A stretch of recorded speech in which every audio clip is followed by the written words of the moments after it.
I woke up every day as a Black woman who is queer. And as the first openly queer person to hold the position of press secretary for the President of the United States, I see every day how important visibility and representation are. I am a Black, gay, immigrant woman. As the first Black, openly queer White House press secretary. As a Black woman, as a person who's also LGBTQ. As a Black woman who has walked through the walls of the White House. That I meant a lot to people because of the communities that I represented.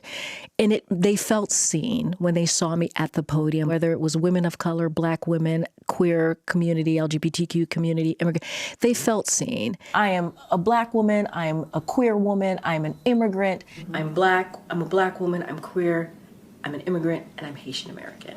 It was a privilege and an honor. I always say that, to have been White House press secretary, because I spoke for the most powerful person in the world, the President of the United States. And I did it as a first. I was the first Black person, the first openly queer person, the first immigrant, like many first.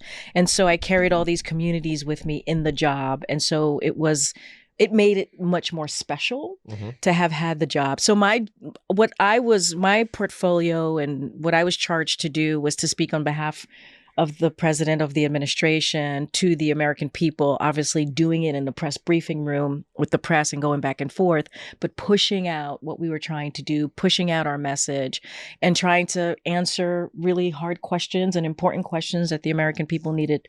Boy.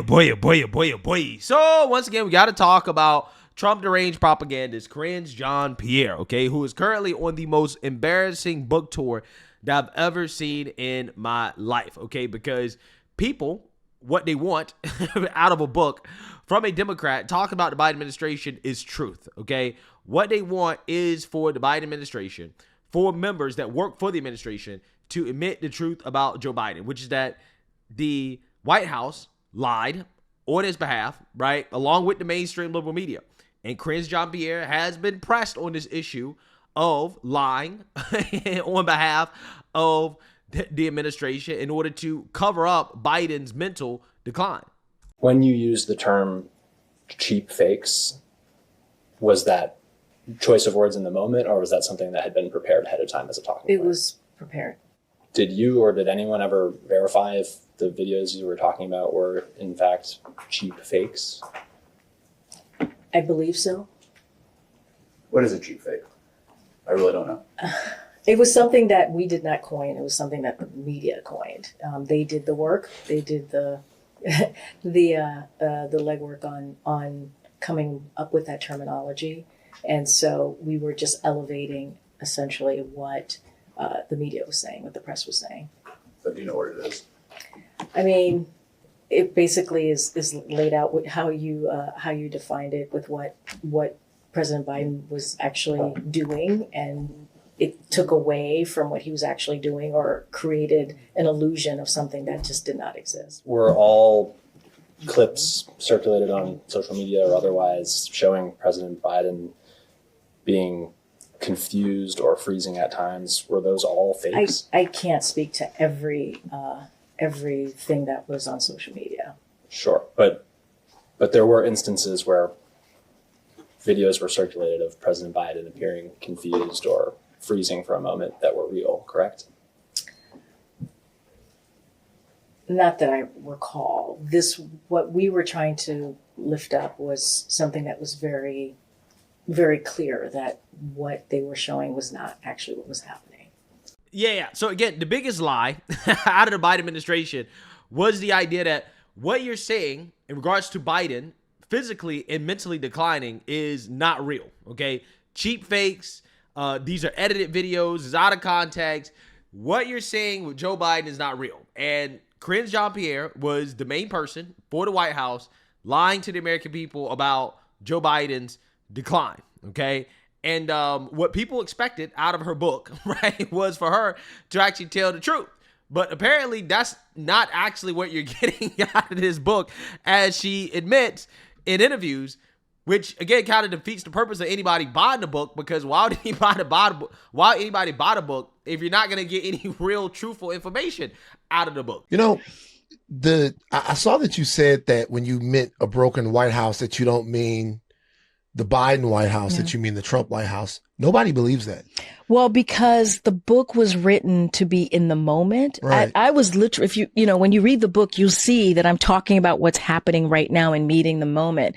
I mean, people didn't believe that because they want a tell-all, right? I think people are, they assume the book was going to be, I'm telling secrets, and I'm not. The book doesn't have secrets in it. The book is literally talking about my experience, and I get to speak from my point of view, but I'm not telling secrets about, my bosses, right? I'm not saying, oh, and this happened, and because that's not the part of the book. That's not the purpose of the book. So folks, I think when the cover came out and they didn't read the press release that came with the cover, I think the assumption was, oh, she's writing a tell-all.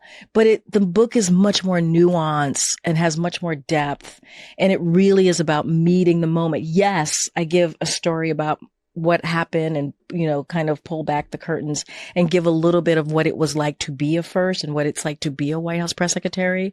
But I am trying to talk about the moment that we're in and how do we move forward, because these are dangerous times. Yeah. So to me, it seems like this book is not really a book worth reading because according to her, there are no secrets, right? She's not actually writing a tell-all, right? This is not a tell-all. This is just her complaining about Democrats not falling in line behind Joe Biden and Trump derangement. That is what it is, and what it was like to be the first black, gay, queer woman, whatever, right? It's more about that, her Infinity Stones of wokeness, Trump derangement, and not liking the fact that Democrats gave up on Joe Biden, more so than actually telling the truth about some of the lies and the scandals that came out of the Biden administration, which, again, I don't know why anybody will buy the book. I think that's part of the reason why everybody, including the mainstream liberal media, I mean, this is MSNBC, right? MSNBC. It's basically talking about how disastrous this book tour is, right? You got Politico, okay? All the liberal outlets that say, yo, this is cringe. This is terrible, right? This is absolutely terrible. I mean, the book reviews as well, too. Terrible, okay? Again, she's destroying the whole purpose of why anybody would buy the book in the first place. And what people are noticing is that when she actually gets criticism or she's confronted about the lies that came out of the Biden administration, again, like, for example, the cover-up of Biden's mental decline, she automatically deflects with the race card. And she's basically pulled a race card in almost every single interview that she's done. And people are roasting her all over the place. Liberals, conservatives, everybody is roasting Chris Jean-Pierre for pulling the race card on this book tour where anybody asks her any tough questions about what happened during the Biden administration and her lies, the lies that she told as press secretary. And then I'm treated to Karine Jean-Pierre, who was Biden. Oh, my God. Go ahead. And so she goes on with this guy, Isaac Chotner, who I don't think I know, but it seems to me like it's He does some of the great Q&As in American journalism. Right. And she goes on promoting the book. Okay. Done books. You go, well, they ask you about the book. Okay. That's what the question going to be about. And she started tagging him that she shouldn't answer that because she's a black lesbian female. Lady, please do your book tour and then shut the fuck up. James, she said that it was that it was outrageous that some people thought that the nomination shouldn't be handed to Kamala Harris. And then she goes on and she really says, of course I knew she couldn't win. Well, what the hell is the point of a nomination if you can't win? She has every right to publish the book, but I have every right, James, not to read it. I agree. And one's opinion is not determinative by their gender, their race, their sexual identity, or anything else. Some people wrong, some people right. But God damn, I wonder if these people have any self-awareness. I mean, does somebody say that she have a publisher, that her wife, or well, I don't know, whatever? Does somebody say, man, what you're saying makes utterly no sense at all? Yeah, no. What I think you're seeing and what Karine is attesting to is that she is quite incompetent to do the job, right? This is what Republicans have been saying for years now, is that she is just another evidence that DEI doesn't work, whether that's in the White House in your press secretary role or whether that's a an air traffic controller, an air pilot, whether that's your doctor. You want to hire the best for the role, not just based on skin color. Jake, why did she get the job over John Kirby? Well, why are we assuming that she, as a black LGBT, gay woman, is DEI, but a white woman who is behind the podium right now, which DEI initially started as affirmative action, which was about affirmatively hiring women and minorities? Why is one DEI and the other is not? Why did she get the job over John Kirby? Because as everyone has said this week, she is woefully incompetent. She had the job long before John Kirby. I will just say she used to be a commentator on CNN, then she was one on MSNBC. Mm-hmm. And she was good at that. I'm without getting into the job I thought she did as press secretary. I thought it didn't seem crazy to me because she was eloquent as a commentator. Why is she trained every 4 sentences to say she is a black, queer, LGBTQ woman? Because that's how she's been promoted her entire career. Anyway, Katie Miller and Karen Finney, thank you so much. Yeah, so you see that, you heard that. Okay, everybody is roasting Karine's Jean-Pierre. Now, apparently she's heard the criticisms of her always pulling a race card. And she's going to melt down here on the Higher Learning podcast when confronted about the fact that she is receiving backlash for always pulling the LGBTQ black woman card anytime she receives criticism. So without further ado, let's get into it. So hopefully I can, thank you. Hopefully I can figure out how to tell those stories. So stuff like that, like telling stories, hopefully having a voice that's helpful, especially I'm very focused on young people right now. We need them to be involved in politics. And I know they're upset. I know they're upset with the Biden-Harris administration. I get it. I'm not disillusioned about that myself, but I do feel as if they have a role and a place. And that's why Mamdani I think is really exciting and really important. And I hope they see themselves in that and get involved. Are you familiar with Jink from the Young Turks? You know what that is? Jink? No. I was watching. Okay. You're going to be mad that you don't know him. Yeah. I was watching the... I know Young Turks. The Young Turks. Yeah, I know that. Yeah. Jink and Anna, they hosted. Yeah. So I was watching Piers Morgan. He was on Piers Morgan, and it was the Young Turks. Jink. He was... and you brought him together with Katie Miller. Katie Miller, who is Stephen Miller's wife. Yeah. Who had one of the most disastrous television performances I've ever seen before in my life. Go watch it. It's a panel. It's her, Jink, Jillian Michaels, Omar. They're all on the Young Turks together, and she just made a complete fool of herself.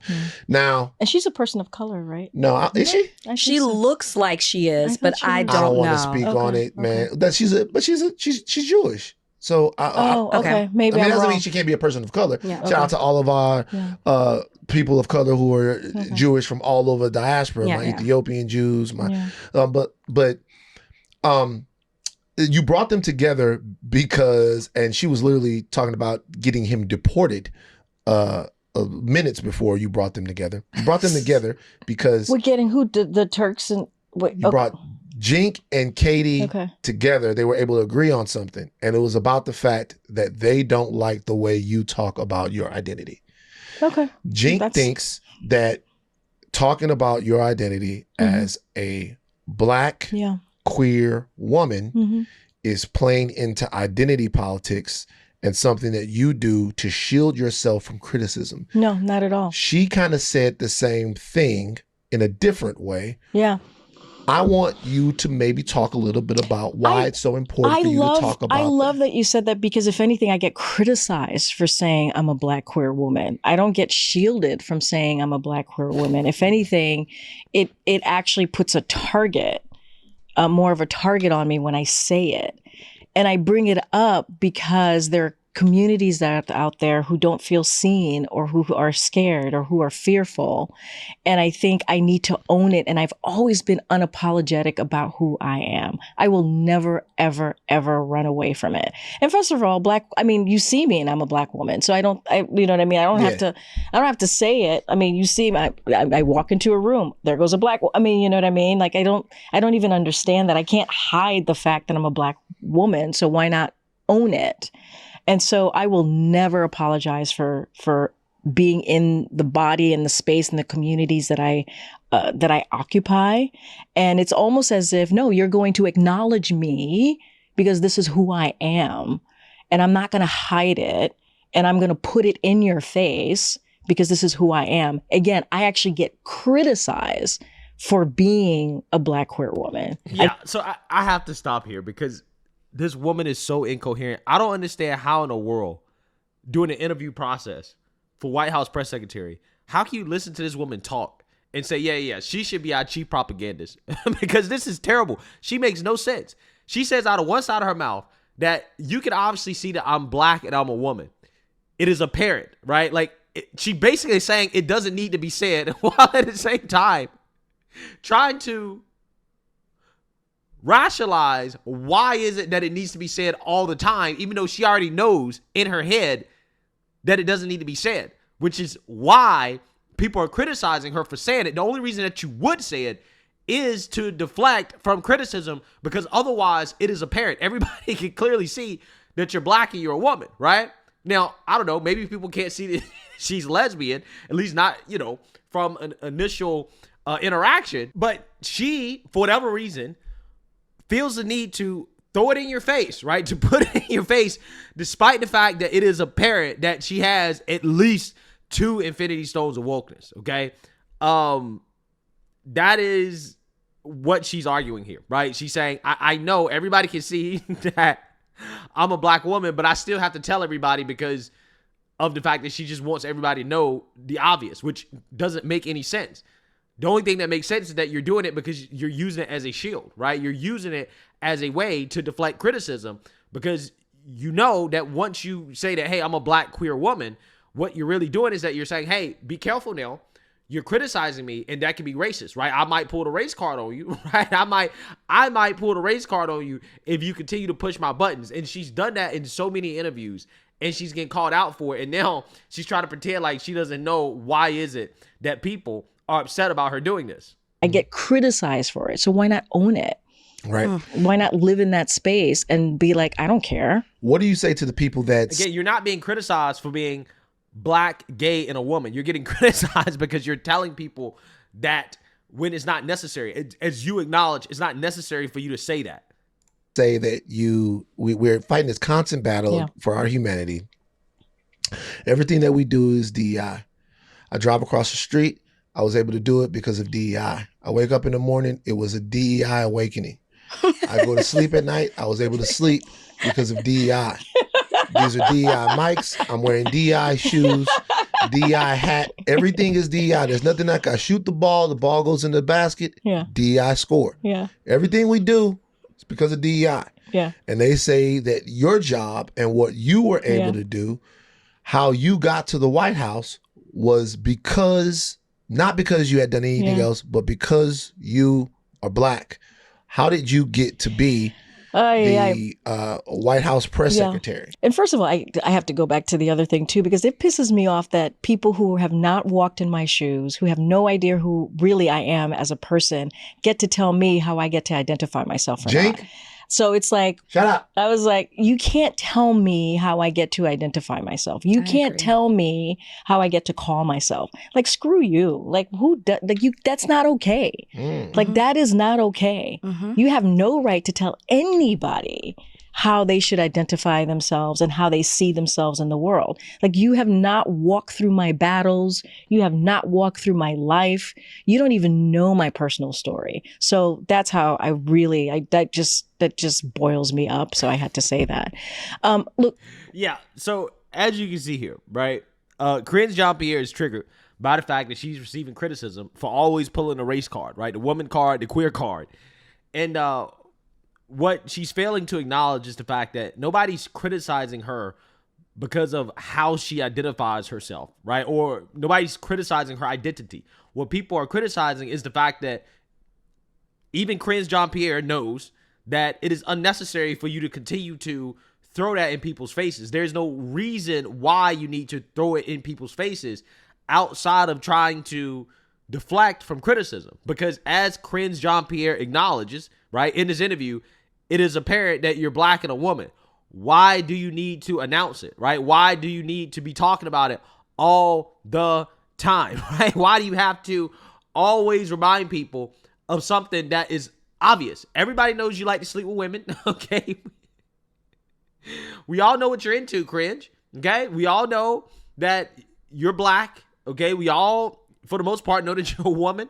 Okay? We all know this. Why do you need to continue to talk about it? That is the criticism. And, clearly she doesn't get that, right? But it does trigger her. She is angry because of the fact she is receiving criticism for always pulling the race card, the identity card. Picking a White House press secretary is a personal thing that the president of the United States does. I have known Joe Biden since 2009. I have known him for a long time. He has watched me grow up. He has watched me become the person that I am today. And he actually asked me to be part of his press team back in 2019 when he was deciding to run. And I decided that I didn't want to be part of a presidential campaign because I had a little kid and I was trying to just focus on my life. And so people don't know, it's like a personal decision.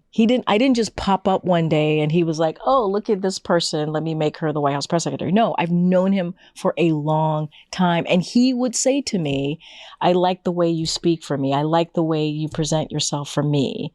That's a cold line. I'm sorry, man.